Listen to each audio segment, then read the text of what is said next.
Hey everybody, Mark Dawes here. Now this video follows on the back of the one I did yesterday on Vicarious Liability because I've had some interesting correspondence come in relation to that video with people asking me some questions and asking for my advice. And one particular email has caught my attention because they've asked for my opinion and some guidance on this.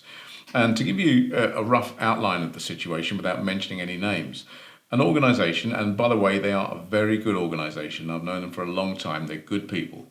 They look after service users that have some very complex mental health issues and learning disabilities and that sort of stuff. And they do great work with them, by the way, absolutely brilliant.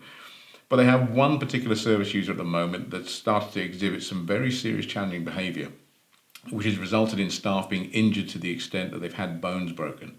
So this is quite severe. Now, they've done everything they can to try and eliminate the risk. You know, they've done all the preventative stuff, everything, even environmental stuff, to try and reduce the triggers that cause this behaviour. But the behaviour is happening. So they've implemented one technique that is a release technique, and that technique involves applying pain in a particular area to allow them to release so they don't get assaulted and they don't get their bones broken. And what's happened now is an inspectorate, the inspectorate that's responsible for this industry sector, has come in and it's told them that it's taken advice from their legal services department, who have advised them that the use of force which causes pain is illegal and it must cease immediately. So the first question they asked me was, is that correct? Now, at this stage, some of you will be screaming at the video, I'm sure, because you'll know as well as I do that there is no law that says specifically that you can't use a technique that causes pain. So what I've told them to do, to sort of try and find a way around this, is to go back to the inspectorate and say, could you please tell us what laws specifically your legal services team are referring to, because we're not aware of them and our advisors are not aware of them. So that might sort of start to oil the wheel, if you like, to help things go smoothly for later on.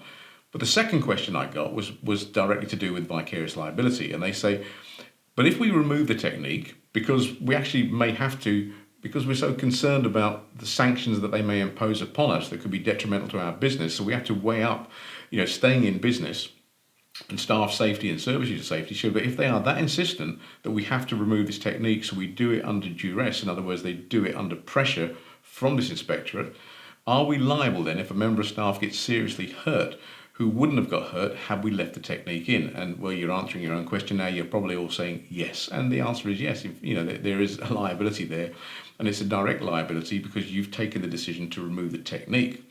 However, because you've had to do it under duress, if you like, you've had to do it for fear of being sanctioned by this inspectorate, I said, make sure you get it in writing and make sure that you make it clear to the inspectorate that you'll be writing all this down, because there is a vicarious liability back to that inspectorate, because if they are advising them to remove a technique based on flawed and illegal advice, then that is negligence, which is going to result in them having to do this under duress, which is going to possibly result in a member of staff being seriously injured, bones broken. God forbid, I hope no one's killed. And if that wouldn't have happened had the technique been kept in, then the organisation has a liability for taking it out. But if they've taken it out because they've been put under pressure to do so by an inspectorate, which is telling them to do so based on flawed and illegitimate or illegal advice, then that inspectorate is vicariously liable for that member of staff's safety who got injured.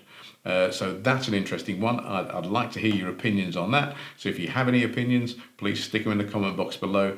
And feel free to share this around if you feel it helps. Thanks ever so much, and I'll speak to you soon.